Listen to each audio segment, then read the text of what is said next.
Hello,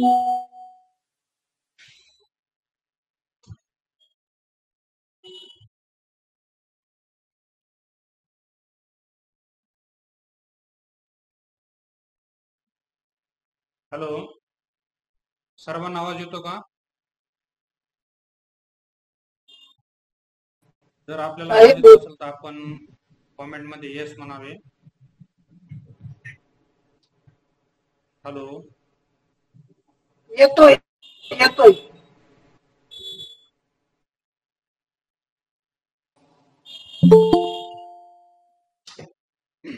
comment मध्ये yes म्हणावे जर आपल्याला आवाज येत असेल तर.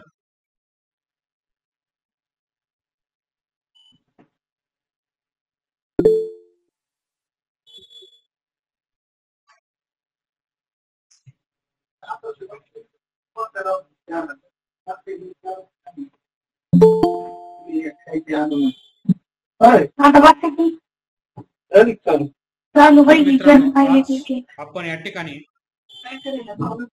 एनपीए या विषय सविस्तरपणे जाणून घेणार आहोत. व्हिडिओ चालू करण्या अगोदर या ठिकाणी आपण हा लीगल सोल्युशन असोसिएट या संस्थेमार्फत हा वेबिनार या ठिकाणी आयोजित केलेला आहे. या वेबिनारचे सादरकर्ते माझे सहकारी मित्र संतोष महालिंगप्पा कलशेट्टी हे MBA फायनान्स आहेत आणि यांना फायनान्स सेक्टर मधलं खूप सारं असं नॉलेज आहे आणि या नॉलेज असल्यामुळेच आज आपल्याला जे सहकार क्षेत्रातील जे नवीन नवीन नियामक मंडळाचे जे पत्रक असतात ते पत्र आपल्याला वेळोवेळी येत असतात आणि पत्र आल्यानंतर आपण कशा प्रकारे आपल्या संस्थेला आपण त्या पद्धतीने हँडल करायचं असतं, कशा प्रकारे आपली संस्था डेव्हलप करायची असते याविषयी आपल्याला जाणून घेणं अनिवार्य असतं. आणि हे नॉलेज, हे अशी माहिती आपणाला सांगण्यासाठी आज या ठिकाणी आपण हा वेबिनार आयोजित केलेला आहे. मी आता हा वेबिनार कलशेट्टी साहेबाकडे हँडओव्हर करत आहे. कलशेट्टी साहेबांनी हा वेबिनार सुरू करावं. थँक्यू.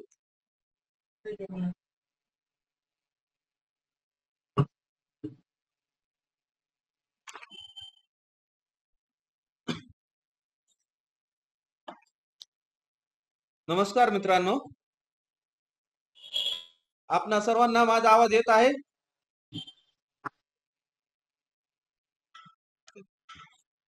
तर आपण सर्वप्रथम मी आपल्या सर्वांचे स्वागत करतो. आजचा विषय हा एनपीए वर आहे. एनपीए संदर्भात विषय आज आपण इथं पूर्ण पाहणार आहोत. हा विषय चालू करण्यापूर्वी मी आपणास एक विनंती करू इच्छितो की आपण कोणत्या पतसंस्थेतून किंवा सोसायटी मधून आहात हे आम्हाला कळायला हवे.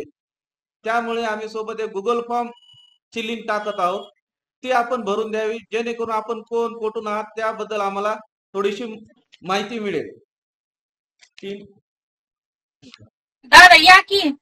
तसेच हा फॉर्म सर्वांनी भरून देणे अनिवार्य आहे. हा फॉर्म भरून देणे करता आपणास एक 2 मिनिटाचा वेळ आहे, त्यामुळे आपण सर्वांनी हा फॉर्म भरून द्यावा. एक 2 मिनिटाचा वेळ असल्यामुळे 2 मिनिट मी थांबत आहे आपण फॉर्म भरून देईपर्यंत.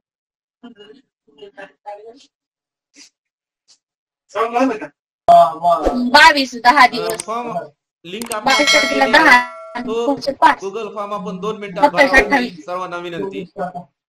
हो दादा, ही आवाजच काही नाही.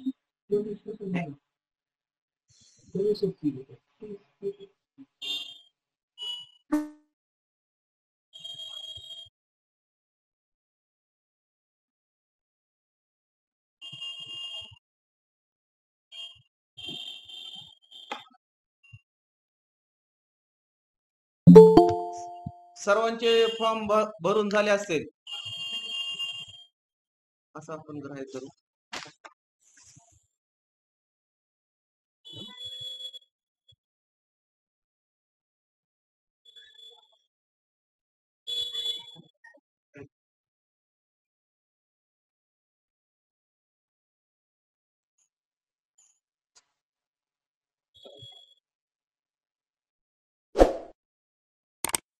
आपण आज माननीय सहकार आयुक्त साहेब यांनी 5 फेब्रुवारी 2024 रोजी जे परिपत्रक काढलेले आहे, त्या परिपत्राच्या अनुषंगाने आज आपण एनपीए या विषयावर वेबिनार आयोजित केलेला आहे.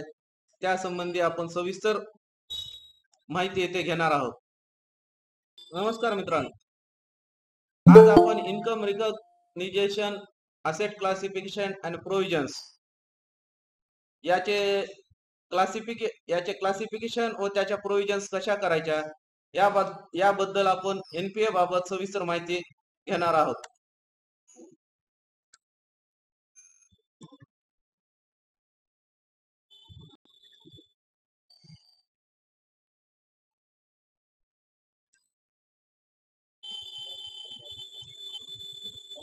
भारत सरकारने 1991 पासून आर्थिक उदारीकरणाची नीती अवलंबल्यानंतर देशाच्या औद्योगिक व व्यापार धोरणात मोठ्या प्रमाणावर बदल झालेला आहे.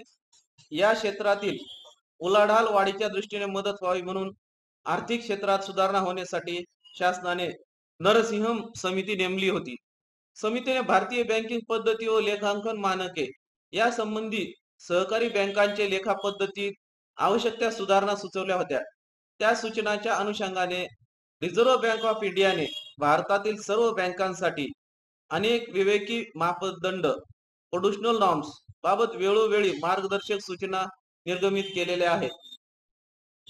आता आपल्या राज्यातील नागरी सहकारी पतसंस्था, बिगर शेती सहकारी पतसंस्था तसेच पगारदार सहकारी पतसंस्थांना सन 2005-6 पासूनच एनपीए लागू करण्याबाबत सूचना निर्गमित करण्यात आलेल्या आहेत.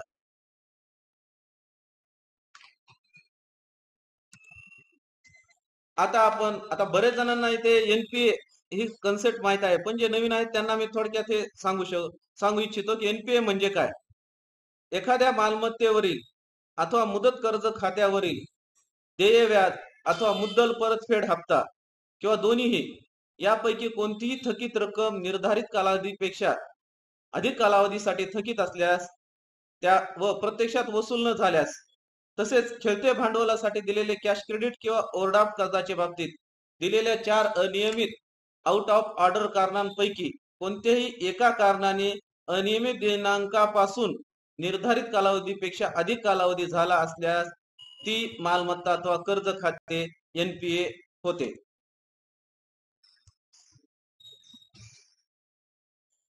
सदर एनपीए ची आपण थोडक्यात व्याख्या समजून घेऊ. थकबाकी दिनांक म्हणजे काय.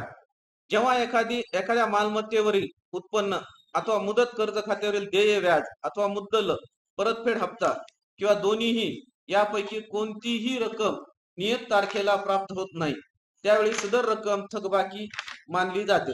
वरील थकबाकीच्या व्याख्येनुसार कर्जावरील देय व्याज अथवा मुद्दल या दोन्हीपैकी जी सर्वात अगोदरची थकबाकी तारीख असेल ती थकबाकी दिनांक होय.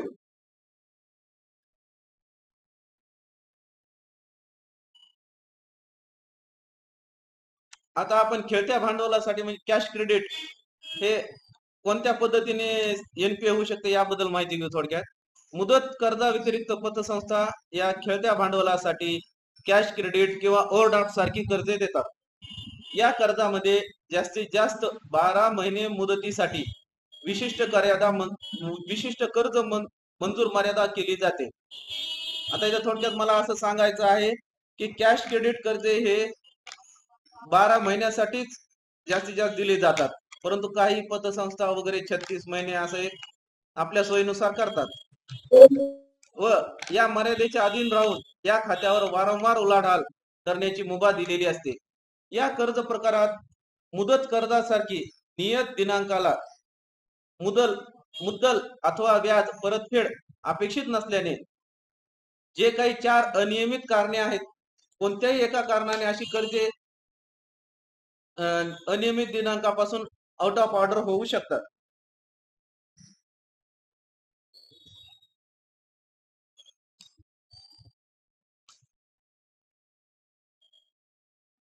आता मुदत कर्जासाठी अनुत्पादक दिनांक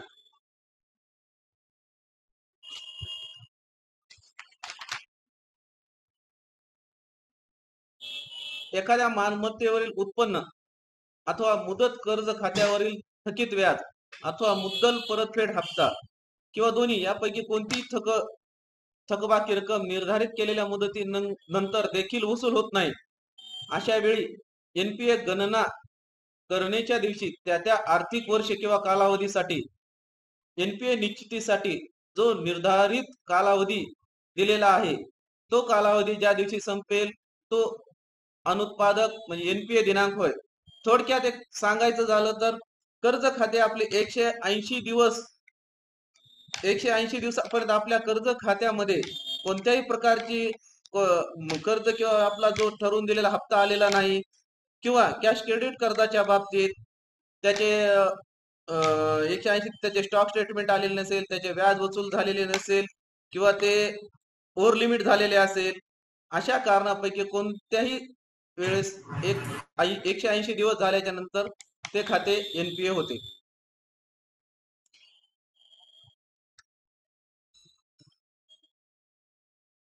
आता आपण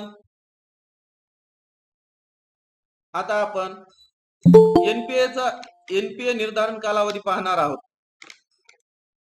आता बरेच म्हणजे अनेक सर्क्युलर प्रमाणे पाठीमागे काही पतसंस्था या एनपीए बाबत साशंक आहेत, कारण की मधील कोरोना काळामध्ये एनपीए निर्धारण कालावधी हा सर्क्युलरनुसार बदलण्यात आलेला होता. परंतु माननीय सहकार आयुक्त साहेब यांनी जे परिपत्रक काढलेले आहे त्यानुसार आता इथून पुढे स्पष्ट केलेले आहे की सन 2024-25 या आर्थिक वर्षापासून एनपीए निश्चितीसाठी 180 दिवस एवढा कालावधी राहील. 180 दिवस आपले जे कर्ज खाते थकबाकीत असतील ते एनपीए काउंट होतील.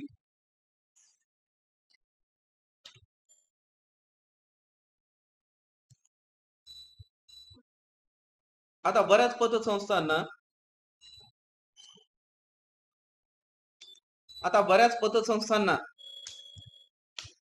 या एका व्यक्तीचे जर 2 ते 3 कर्ज असतील आणि त्या व्यक्तीचे एक कर्ज खाते एनपीए झाले तर बऱ्याच पतसंस्था त्याच्या इतर शाखेतील किंवा इतर असणारे कर्ज खाते एनपीए ट्रीट करत नसतात. परंतु सदर कर्ज हे एनपीए ग्राह्य धरलेले असते. एखाद्या कर्ज खात्याचे एनपीए म्हणून वर्गीकरण करताना एकाच व्यक्तीला किंवा त्या व्यक्तीशी संबंधित उपविधीतील नातेवाईक व्याख्येनुसार नातेवाईकांना तसेच एकाच समान तारणावर वेगवेगळ्या व्यक्तींना त्या संस्थेच्या एक किंवा अनेक शाखांमधून कर्ज दिली असल्यास व त्यापैकी कोणतेही एक कर्ज एनपीए झाले असल्यास त्या व्यक्तीच्या वरील प्रमाणे संबंधित सर्व शाखातील कर्ज व्यवहारास एनपीए समजून त्या कर्ज प्रकारातील सर्वात खालच्या पातळीवरील वर्गीकरणाच्या आधारावर इतर सर्व खात्याचे वर्गीकरण करून त्या वर्गीकरणातील टक्केवारीनुसार सर्वच खात्यांच्या बाबतीत आवश्यक ती तरतूद करावी. म्हणजे कर्जदाराचे एक खाते एनपीए झाल्यास इतर कर्ज खाती उत्पादित असली रेग्युलर असली तरीही ती कर्ज खाती एनपीए होतील.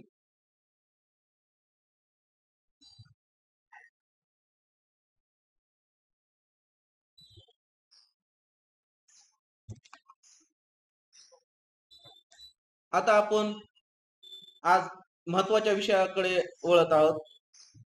आपला जो एनपीए आहे त्याचे असेट क्लासिफिकेशन म्हणजे थोडक्यात एनपीए कसा काउंट करायचा, एनपीए कोणत्या काळानंतर एनपीए मध्ये कर्ज खाते जाते, त्याचे स्टँडर्ड असेट्स आहेत, सब स्टँडर्ड असेट आहेत, डाऊटफुल 1, डाऊटफुल 2, डाऊटफुल 3 याचा आपण सविस्तर इथे माहिती घेणार आहोत. आतापर्यंत मी जे काही आपणास सांगितलं ते आपणास समजलं असेल. आपणाला समजतंय का? आपल्याला कळत आहे का मी काय सांगायलो ते? जर आपल्याला काही अडचण किंवा कळत नसेल किंवा थोडं वेगात जर वेबिनार होत असेल तर आपण कॉमेंट मध्ये तसं सुचवू शकता.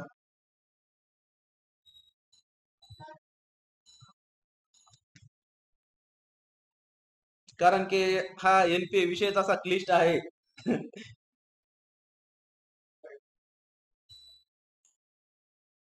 नागरी सहकारी पतसंस्थांना सन 2005-6 या आर्थिक वर्षापासून अनुत्पादक जिंदगी मालमत्ता म्हणजे एनपीए ही संकल्पना लागू केली आहे. नागरी सहकारी पतसंस्थांबाबत कोणतीही उत्पन्न न देणारी मालमत्ता वरील नमूद अनुत्पादक जिंदगी मालमत्ता दिनांक दिवसापासून उत्पन्न क्षमता नसलेले खाते समजण्यात येणार आहे. ज्या दिवशी ही मालमत्ता अनुत्पादक होईल त्या दिवसापासून त्या अनुत्पादक मालमत्ता अथवा कर्ज खात्यावर प्रत्यक्षात वसूल होणारे व्याजच उत्पन्नात घ्यावायचे आहे. जे व्याज प्रत्यक्षात वसूल झालेले नाही असे व्याज जर उत्पन्नात घेतले असेल तर ते व्याज उत्पन्नामधून वजा करावायचे आहे. आपण असेट क्लासिफिकेशन कडे जाण्यापूर्वी मी थोडक्यात सांगू इच्छितो की आजही आपण काय बऱ्याच पतसंस्था ज्या पतसंस्था करत नाही त्याबद्दल मी बोलत नाही, परंतु प्रत्यक्षात व्याज वसूल झालेलं नाहीये तरीही त्या कर्ज खात्यावर व्याज आकारणी करतात व ते व्याज आपल्या उत्पन्नात घेतले जातं. त्याच्यामुळे आपल्या नफ्याचाही फुगवटा दिसून येतो व ऍक्च्युअल आपल्या पतसंस्थेची आपल्या संस्थेची परिस्थिती कळत नाही. त्यामुळे जरी आपण हे व्याज घेतलेले असले तरी सुद्धा 31 मार्चला आपण ते उलटून परत जमा करू शकता अशा पद्धतीची तरतूद आहे.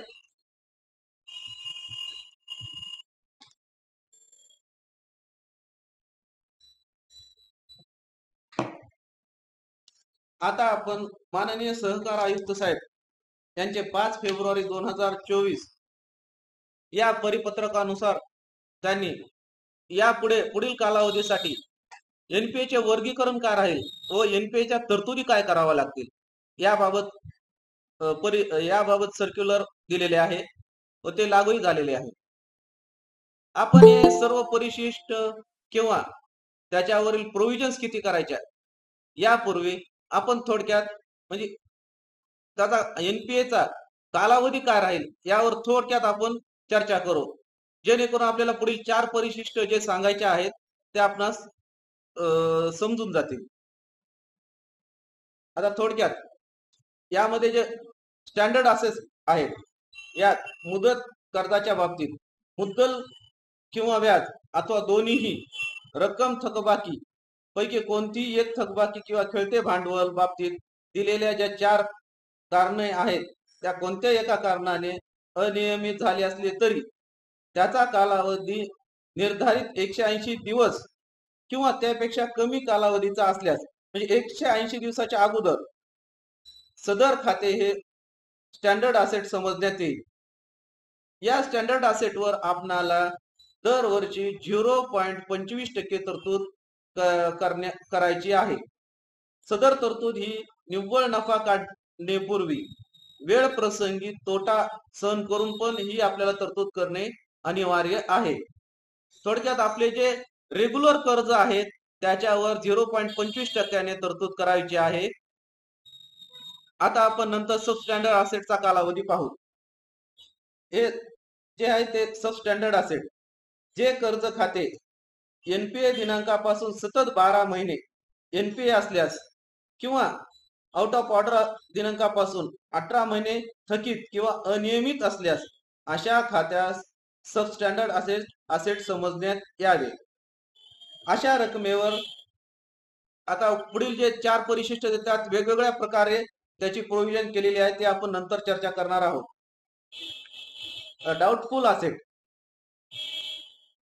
डाउटफुल असेट 1 हे आपण जे कर्ज खाते एनपीए दिनांकापासून म्हणजे 12 महिन्यापेक्षा जास्त परंतु 36 महिन्यापेक्षा कमी कालावधी करिता एनपीए असल्यास किंवा थकीत अथवा अनियमित दिनांकापासून 18 महिन्यापेक्षा जास्त परंतु 42 महिन्यापर्यंत थकीत अथवा अनियमित असल्यास अशा खात्यास संशयित कर्ज खाते 1 समजावे.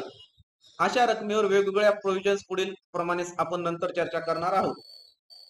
यानंतर संशयित डाउटफुल असेट 2 जे कर्ज खाते एनपीए दिनांकापासून 36 महिन्यापेक्षा जास्त परंतु 48 महिन्यापेक्षा कमी कालावधी करिता एनपीए असतील किंवा थकीत असतील, थकीत असतील किंवा थकीत दिनांकापासून 42 महिन्यापेक्षा जास्त परंतु 54 महिन्यांपर्यंतच्या काळापर्यंत थकीत अथवा अनियमित असतील तर अशा कर्ज खात्यास डाऊटफुल असेट 2 समजण्यात यावे. त्याच्यावर वेगवेगळ्या प्रोव्हिजन्स पुढील ह्याच्यात आपण पाहणार आहोत. त्यानंतर डाऊटफुल 3, जे कर्ज खाते अनुत्पादित एनपीए दिनांकापासून सतत 48 महिन्यापेक्षा जादा कालावधी करिता एनपीए असल्यास किंवा थकीत अथवा अनियमित दिनांकापासून 54 महिन्यापेक्षा जास्त काळापर्यंत थकीत अथवा अनियमित आउट ऑफ ऑर्डर असल्यास अशा खात्यास डाऊटफुल 3 असे समजण्यात यावे. यानंतर लॉस असेट आहेत. आता लॉस असेटच्या बाबतीत काही जणांना वाटतं की 54 महिन्यापेक्षा पुढे गेलं तर ते लॉस असेट होईल, परंतु आपल्या वैधानिक लेखा परीक्षाने जे कर्ज खाते वसूल होणे अशक्य असून कर्जासाठी दिलेल्या तारणाचे मूल्य वसुलीक्षम नाही, तसेच वैधानिक लेखा परीक्षकाने किंवा संस्थेने म्हणजे तुम्ही स्वतः पतसंस्थेने स्वतःहून कोणतेही थकीत अथवा नियमित आउट ऑफ ऑर्डर कालावधी विचारात न घेता ज्या खात्याचे वर्गीकरण तुम्ही बुडीत कर्ज खाते म्हणजे लॉस असेट म्हणून केले असेल, असे सर्व कर्ज हे लॉस असेट काउंट केले जातील. त्यावर कोणत्याही परिशिष्ट असू त्याच्यामध्ये त्यावर 100% तरतूद ही केलेलीच आहे.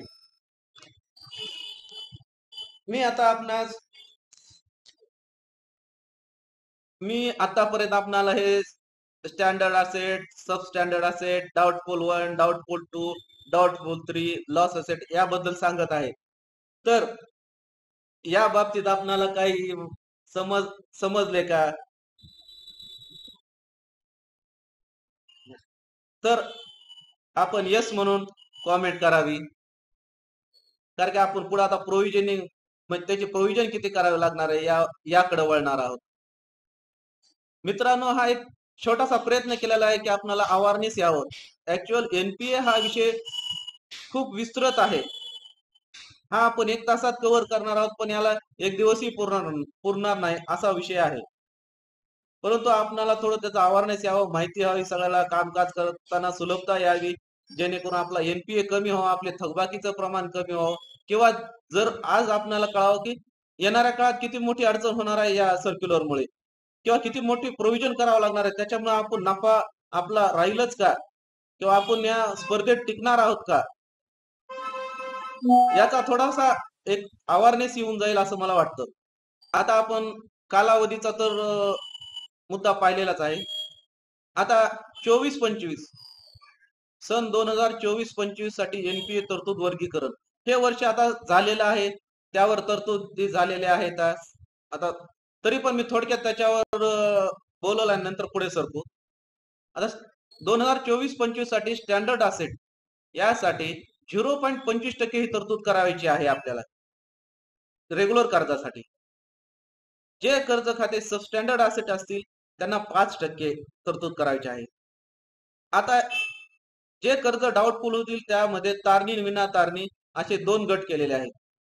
त्यामध्ये डाऊटफुल असेट 1 असेल तर त्याला 15% तरतूद केलेली आहे.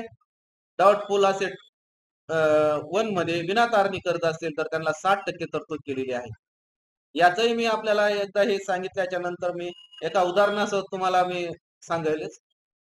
डाऊटफुल असेट 2 मध्ये तारणी कर्जासाठी 20%, विना तारणी कर्जासाठी 70% तरतूद केलेली होती. डाऊटफुल असेट 3 मध्ये 25%, तारणी व विना तारणीसाठी 80% तरतूद करावायची आहे आपणास. लॉस असेट साठी तर प्रत्येक ह्याच्यात 100% तरतूद अपेक्षित आहे. आता थोडक्यात सांगायचं तर आत्ताच गेला आपला मार्च एंड संपलेला आहे. 31 मार्च 2025 ला याप्रमाणे कायदेशीर तरतुदी करावायच्याच आहेत. आता ज्यांनी केलेल्या असतील चांगलंच आहे, नाहीतर या सर्क्युलर प्रमाणे आपल्याला तरतुदी करणं अनिवार्य आहे. आता आपण परिशिष्ट 2 हे येणाऱ्या काळासाठी म्हणजे 31 मार्च 2026 करिता आपणाला हे खूप आवश्यक आणि महत्वाचं आहे. यामध्ये आपण स्टँडर्ड असेट जे आहेत त्या स्टँडर्ड असेटवर 0.25% तरतूद करावायची आहे, जे रेग्युलर कर्ज खाते आहेत. यामध्ये सबस्टँडर्ड असेट जे आहेत त्यांना आपले 6% तरतूद करायची आहे. जे कर्ज खाते सबस्टँडर्ड असतील त्यांच्यावर 6% तरतूद करणे अनिवार्य आहे. याच्यानंतर डाऊटफुल असेट जे काय होतील त्यांच्यामध्ये जे डाऊटफुल असेट 1 असेल त्यावर आपल्याला तारणी कर्जावर 20% तरतूद करावायची आहे. जे विना तारणी कर्ज आहेत त्यांना 70% तरतूद करावायची आहे. डाऊटफुल असेट 2 मध्ये तारणी कर्जावर 25% ची तरतूद करावायची आहे. विना तारणी कर्जावर 80% ची तरतूद करावायची आहे. डाऊटफुल असेट 3 मध्ये तारणी कर्ज जे असतील त्यांना 30% आहे व विना तारणी कर्जासाठी 90% आहे. आपण इथं पाहिलं तर थोडक्यात सांगू इच्छितो मित्रांनो की विना तारणी कर्जावरील तरतुदी खूप मोठ्या प्रमाणात वाढवलेल्या आहेत. आपणाला या तरतुदी 31 मार्च 2026 रोजी कायद्याने कंपल्सरी केलेल्या आहेत. त्यामुळे आपणाला जास्तीत जास्त आपली थकबाकी वसूल करण्यावर आपला एनपीए कसा कमी राहील याविषयी यावर आपल्याला भर द्यावा लागेल. याच्यासाठी आपल्याला मॅनेजमेंट करावं लागेल जेणेकरून आपला एनपीए कमीत कमी होईल.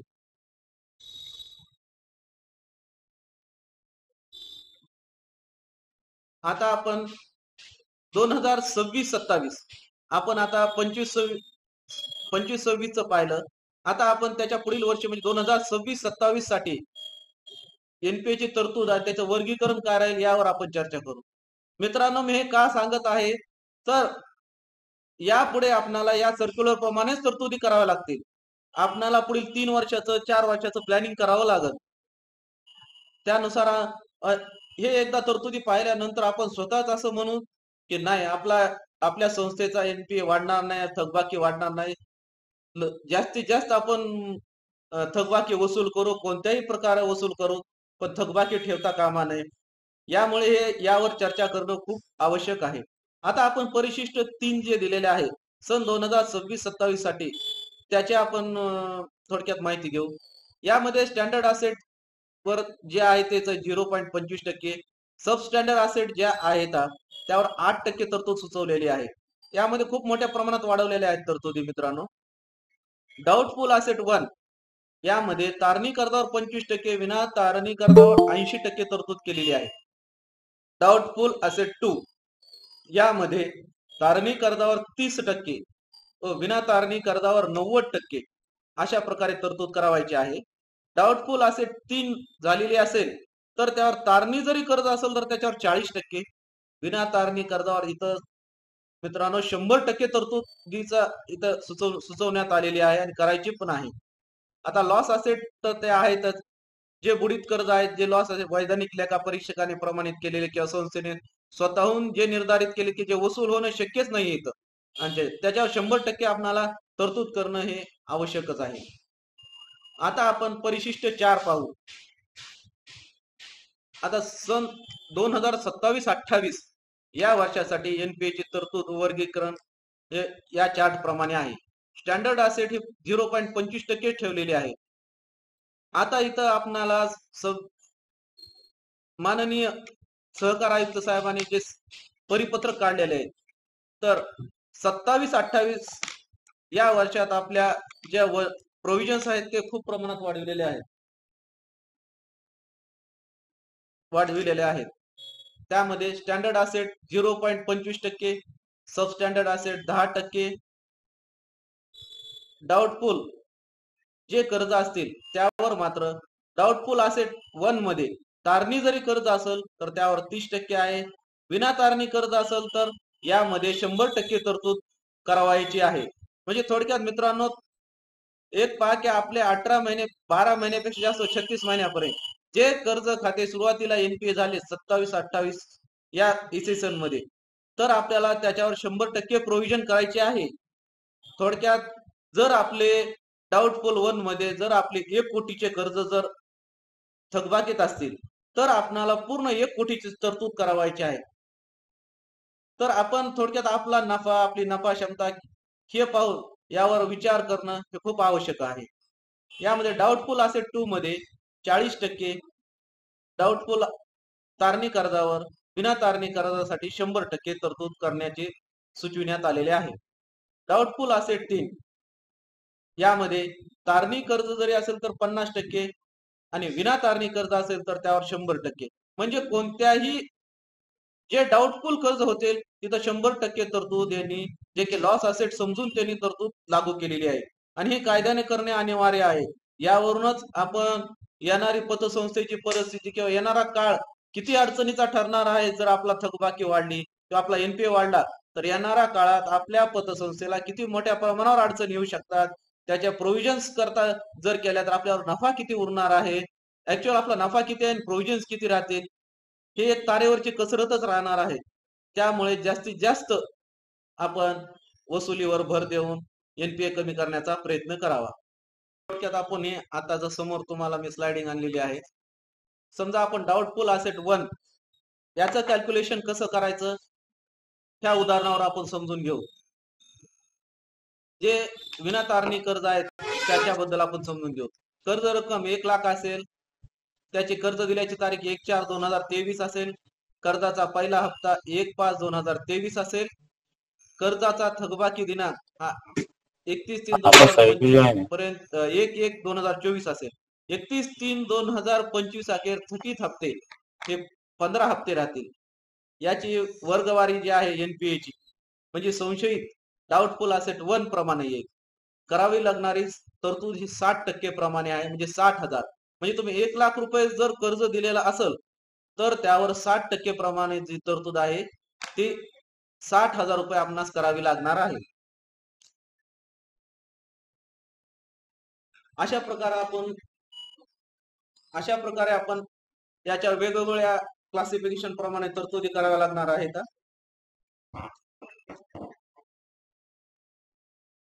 त्यामुळे आपण वेळोवेळी आपण प्रोव्हिजन्स वगैरे हे पाहणे खूप अनिवार्य आहे. तर आपण आता माननीय सहकार आयुक्त साहेब यांनी दिलेल्या परिशिष्टांची पण आपण चर्चा केलेली आहे उदाहरणासह. तसेच आपण आता जे काही आपले एनपीए आहे, आपल्या पतसंस्थेचा एनपीए आहे त्याबद्दल आपण चर्चा करणार आहोत. प्रत्येक वर्षी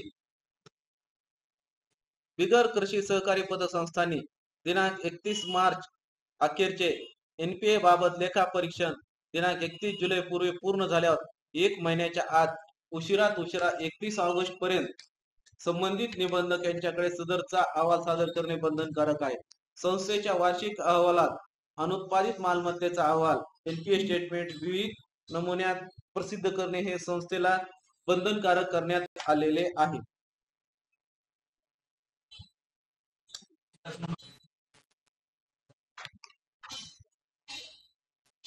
आपण आज एनपीएच्या बाबतीत थोडस येथे माहिती घेतलेली आहे.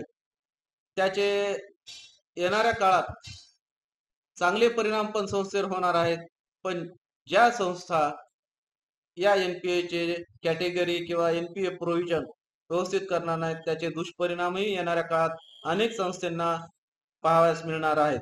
त्यामुळे आपण वेळोवेळी एनपीए रिड्यूस करून थकबाकी वसूल करण्याचा प्रयत्न करावा. जर याबाबत आपणाला सर्वांना समजले का, काही डाऊट असतील तर तुम्ही मला विचारू शकता. प्रश्न विचारण्या अगोदर मी आपणास सांगू इच्छितो की आम्ही लीगल सोल्युशन असोसिएट फक्त आणि फक्त एनपीए रिड्यूस करण्याचे काम करतो. मग तुमचा तो एनपीए डाऊटफुल असो किंवा लॉस असेट असू दे, ते आम्ही 100% वसूल करण्याचा आम्ही इथे प्रयत्न करू. असे न वसूल होणारे प्रकरणे असतील तर आपण आम्हाला संपर्क करावा. आपण चर्चा विनिमय करून एनपीए रिड्यूस करण्याचा प्रयत्न करू. आपले काही प्रश्न असतील तर कॉमेंट मध्ये आपण कॉमेंट करा.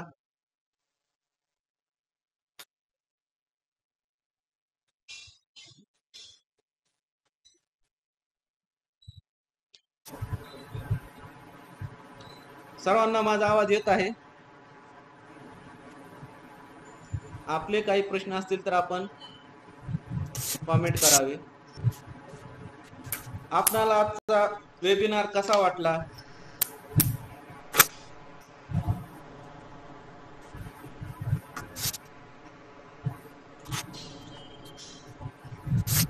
हॅलो, कुणाला काही जर बोलायचे असेल, प्रश्न मांडायचे असेल तर त्यांनी प्रश्न विचारू शकता. हा, आताच मी दिनेश सरांकडून एक कॉमेंट आली. सर मी बोलू शकतो का डायरेक्ट तुम्हाला? हो, तर आपण प्रायव्हेट रिकव्हरी एजन्सी ठेवू शकतो का, हा आपला प्रश्न आहे. Yes sir. Sir, private recovery agency आपल्या सहकार याच्यामध्ये प्रायव्हेट रिकव्हरी एजन्सी आपणास याबद्दल आपण विचारलेले आहे, परंतु आपणाला कायदेशीर मार्ग आहेत. त्यामध्ये आपण 101, 91 या खाली आपण वसुली करू शकतो. प्रायव्हेट रिकव्हरी एजन्सीचा प्रघात आपल्या पतसंस्था किंवा कोऑपरेटिव्ह सेक्टर मध्ये सध्या तरी नाहीये. Okay sir, thank you. पुढे कुणाचे प्रश्न असतील तर त्यांनी. सर आवाज येतोय? हॅलो, हा सर आवाज येतोय? हो येतोय, बोला ना. ओके ओके सर, एनपीए तरतूद करताना पहिले आपण डाऊटफुल करता एनपीए तरतूद करतो ती व्याजासहित करायची का बिगर व्याजाची? काय म्हणला सर आपला प्रश्न? तरतूद जी राहते आपली तरतूद व्याजासहित करावी लागते का बिगर व्याजाची? नाही, तरतूद जी एनपीए तारखे दिवशी जे आउटस्टँडिंग असेल आपली, म्हणजे त्या व्याजासहित. आउटस्टँडिंग वर आपल्याला तरतूद करावायची आहे. ओके, त्यात व्याज पण आलं त्याचं हा, व्याज आणि मुद्दल final काय penalty शेतकरी झालं, penalty व्याज पण आहे आली. तुमचं. परंतु हा. तुम्ही अननेसेसरी व्याज घेऊ शकत नाहीत, म्हणजे जे की आपण आपल्याला मिळालेलंच व्याज नाही आणि ते तुम्ही ऍड जर आउटस्टँडिंग मध्ये करत असाल तर ते घेता येणार नाही. परत मंथली जर आपण त्याला पोस्टिंग व्याज करावं लागेल ना त्याचं? हा, मंथली आपण व्याज पोस्टिंग करतो, परंतु काय हा. आपल्याकडं जो प्रघात आहे म्हणजे की दर महिन्याला त्याचं व्याज आपण पोस्टिंग करतो, मग त्याची रक्कम येऊ का न येऊ, मग ते जे हो. व्याज आहे ते आपल्याला उत्पन्नात दिसलं जातं सर. पण ऍक्च्युअल एनपीए काउंट करत असताना जे आपल्याला प्रत्यक्षात जर व्याज मिळालंच नसेल तर आपण ते इंटरेस्ट रिसिवेबल या खाती आपल्याला ते घेणं आवश्यक आहे. ते डायरेक्ट त्याच्यामध्ये आउटस्टँडिंग मध्ये ऍड करता येणार नाही. ते कधी घ्यावं लागेल? सर, ज्यावेळेस प्राप्त होईल व्याज त्यावेळेस. ओके, ठीक आहे. म्हणजे व्याज पण मुद्दल पण आणि जे आपण त्याचे प्रत्येक महिन्याला बाउन्सिंग चार्ज घेतो सगळे अमाऊंट मिळून आपल्याला एनपीए तरतूद होईल. हा सर, असंच म्हणायचं ना? हो सर, डाऊटफुल 1, डाऊटफुल 2 आणि बुडीत खातं सगळ्यांसाठी सेम? हो हो. चालेल सर, थँक्यू. पुढं काय कुणाचे प्रश्न असतील तर त्यांनी. आपले आता काही प्रश्न नसतील असे समजून मी आजच्या कार्यक्रमाचं आभार प्रदर्शन माझे सहकारी ऍडव्होकेट वैराळ सर हे करतो. धन्यवाद.